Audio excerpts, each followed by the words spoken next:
천사 사관학교 92번째 강의를 시작하겠습니다.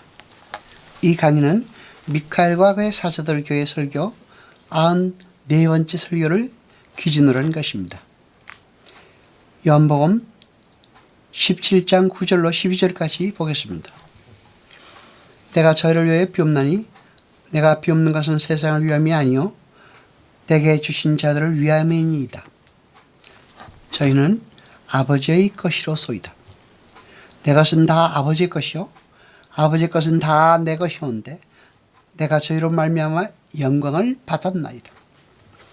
나는 세상에 더 있지 아니하오나 저희는 세상에 있사옵고 나는 아버지께로 가옵나니 거룩하신 아버지여 내게 주신 아버지의 이름으로 저희를 보존하사 우리와 같이 저희도 하나가 되게 하옵소서.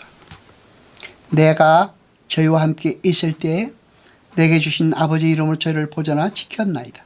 그중에 하나도 멸망치 않고 오직 멸망의 자식뿐이오니 이는 성경을 응하게 하려 함이니이다. 아멘. 본문에서 보면은 하나님은 세상 속에서 당신의 백성들을 구별하여서 예수님께 주셨다고 기록되어 있습니다. 그리고 멸망의 자식도 이미 결정되어 있었음을 말씀하고 계십니다. 그래서 예수님은 하나님에 의해서 세상에서 건져져서 당신께 주어진 자들을 구원하시고 멸망의 자식은 멸망의 자리로 가게 놔두시는 것입니다. 이 모든 것이 성경에 기록된 하나님의 말씀을 응하게 하려 하시기 위함이라고 말씀하고 계십니다. 그 말은 무슨 말입니까? 그러한 모든 일이 그 모두가 하나님의 예정 속에 있었음을 말하는 것입니다. 그러니까 예수님이 이 땅에 오시기 전에 이미 모든 것은 결정되어 있었고 그것은 벌써 성경에 기록되어 있었다는 것입니다. 그러니까 멸망의 자식 유다도 벌써 그 전에 성경에 예정되어 있었던 것입니다. 우리가 알고 있는 것처럼 유다가 예수님을 판 것도 이미 예정되어 있었던 것입니다. 하나님께서는 당신의 계획 속에서 당신의 역사를 운행하시면서 경륜하시는 것이므로 우리는 그 작정과 예정의 방향을 조금도 바꿔낼 수가 없습니다. 우리의 어떠한 행위도 예정의 방향을 바꿔낼 수가 없는 것입니다. 그런데 성경에서 예정이라는 단어가 사용될 때는 우리에게 일어나는 모든 일이 이미 하나님의 계획 속에 있었다라는 그러한 숙명론적 예정관보다는 하나님께서 우리의 모든 일에 관여하시고 처음부터 관여하시고 우리를 사랑하신다는 하나님 되심과 하나님의 은혜의 깊이를 알려주기 위한 표현으로 사용된 것입니다. 에베소서 1장 3절로 6절까지 보았습니다. 찬송하리로다 하나님 곧 우리 주 예수 그리스도의 아버지께서 그리스도 안에서 하늘에 속한 모든 신령한 복으로 우리에게 복 주시되 곧 창세전에 그리스도 안에서 우리를 택하사 우리로 사랑 안에서 그 앞에 거룩하고 흠이 없게 하시려고 그 기쁘신 뜻대로 우리를 예정하사 예수 그리스도로 말미암아 자기의 아들들이 되게 하셨으니 이는 그의 사랑하신 자 안에서 우리에게 거저 주시는 바 그의 은혜를 그 은혜의 영광을 찬미하게 하려는 것이라. 아멘. 여러분, 우리는 언제 하나님으로부터 하나님의 백성으로 택함을 받았습니까? 사도 바울은 하나님께서 창세 전에 우리를 택하시고 당신의 백성으로 예정하셨다고 선명하게 밝히고 있습니다. 그리고 우리에게 거저 주신 구원의 은혜를 찬송하게 하시기 위해 예정하시고 창세 전에 선택하셨다고 합니다. 에베소서 1장 11절로 12절까지 보겠습니다. 모든 일을 그 마음의 원대로 역사하시는 자의 뜻을 따라 우리가 예정을 입어 그 안에서 기업이 되었으니 이는 그리스도 안에서 전부터 바라던 우리로 그의 영광의 찬송이 되게 하려 하심이라. 아멘.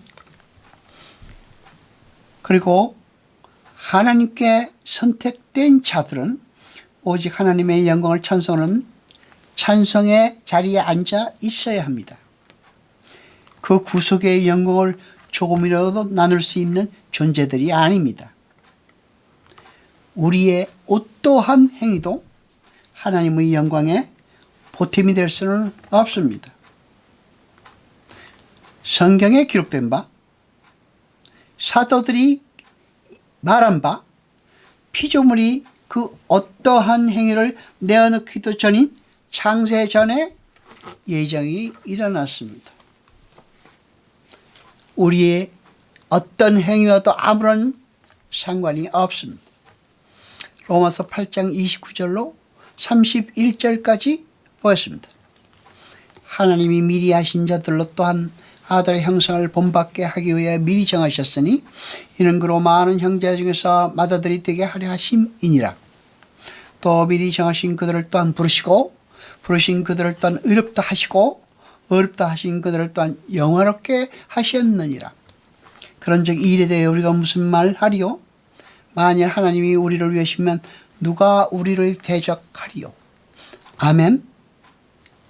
하나님께서 미리 아신 자들, 즉 미리 사랑하셔서 택한 자들을 미리 예정하셨다고 합니다.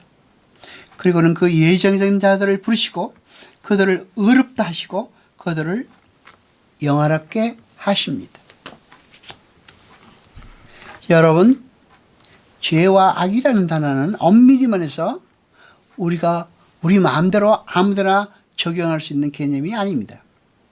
죄는 하나님의 뜻에 반하는 모든 행위와 시도를 말하고 악은 그 죄가 나타난 현상을 말합니다. 그리고 하나님이 행하시는 모든 것은 선으로 귀결됩니다. 그런 의미에서 하나님은 죄와 악을 행치 못하시는 것입니다. 하나님이 하시는 모든 일은 선인 것입니다. 그러므로 하나님 앞에는 악이란 없습니다.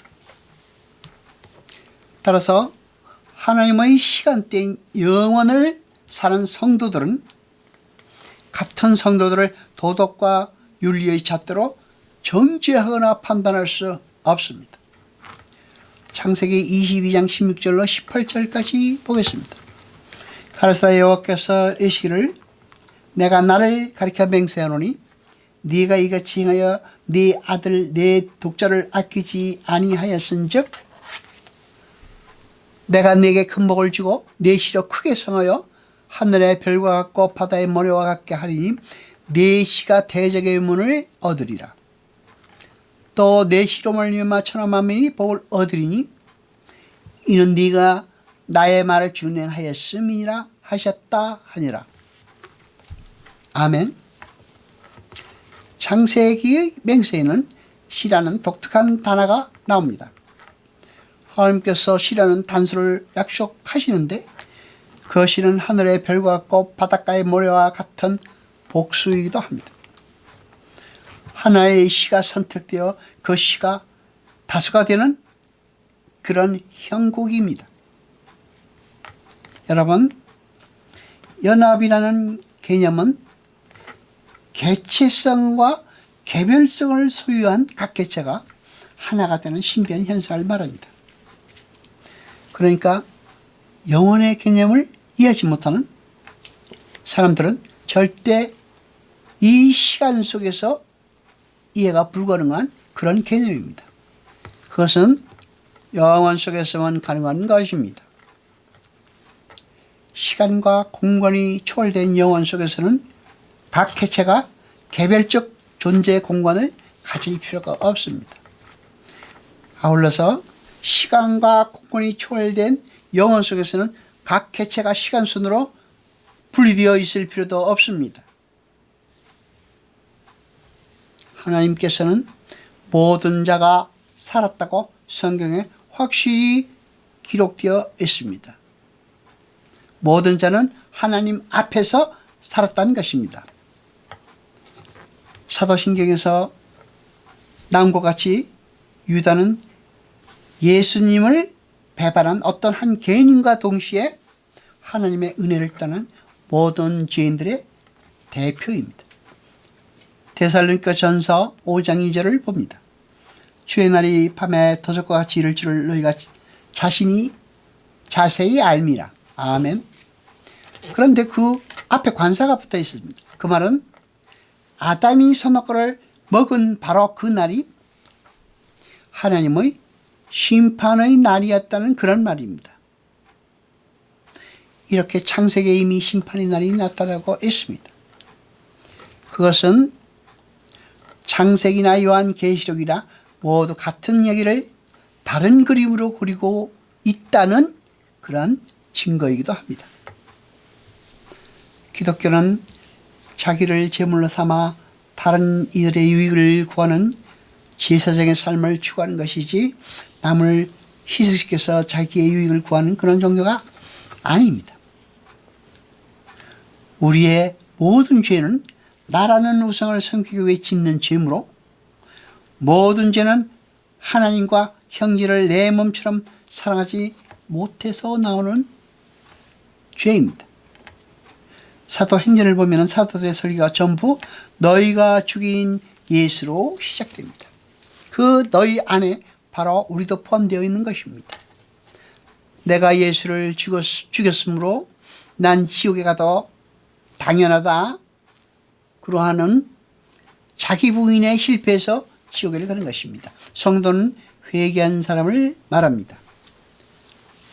회개라는 단어는 메타노이아는 가던 길이 잘못된 길이어서 본래의 길을 향해 전환하는 것을 말합니다. 마태복음 27장 3절을 보면 다음과 같이 기록되어 있습니다.